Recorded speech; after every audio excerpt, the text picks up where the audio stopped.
Ал енді соңғы сұрағымыздың бірі, бұл сақтандыру бағасы неге байланысты? Кейбір кезде біз естиміз, біреуде 20 мың, біреуде там одан аз деген секілді. Соған жауап берсеңіз. Енді баға, сақтандыру премиясы бұл бірнеше факторларға байланысты болады. Біріншіден бұл машинаның қозғалтқыш көлеміне байланысты болады.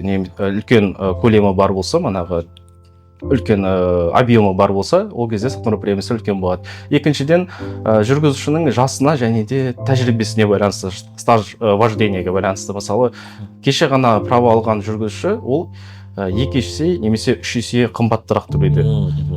Осы 11 апрельде тағы да заңда пункттер қосылды. Жаңа алған жүргізуші куәлігін жаңадан алған адамдарға 3 есе қымбат болады. Және де оларды 1 жылдың ішінде административный штраф төлеген кезде тоже сақтандыру премиясы үлкейеді. Төртіншіден, ол ауданға байланысты. Мысалы, қалама, бұл поселок па деген сияқты. Үлкен қалаларда сақтандыру премиясы үлкен, себебі жолдар тығыз болғандықтан бізде жол апаты жиі болып тұрады. Ал кішкентай қалаларда оларда ондай көп болмайды да, үлкен қалаларға қарағанда.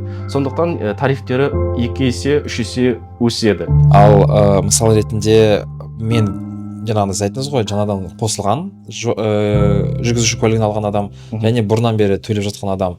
Бірақ екеуінің де соңында төлейтін выплаталар бірдей, егер страховой полис бойынша. Мысалы, екеуі де ДТП-ға түсті, анау жаңадан келген жүргізуші, мынау бұрыннан бері келе жатқан жүргізуші. Бірақ екеуіне де бірдей төлем болады, байланысты емес, қанша төледі или сұрақ.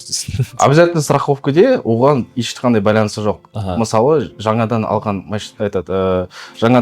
права жүргізуші ол 2 есе, 3 есе қымбат төледі. Ал мен, мысалы, 13 класс стажы да бар. Мен, мысалы, арзан төледім ана адамнан қарағанда, иә. Бірақ екеумізде ДТП болған кезде сақтандыру выплатасы бірдей болады. Оған қатысы ешқандай жоқ. Прям ДТП-сы екеуінікі де бірдей болса, кәдімгідей ущербтері сол кезде бәрібір бірдей болады. Оған байланысты емес. Все, рахмет көп.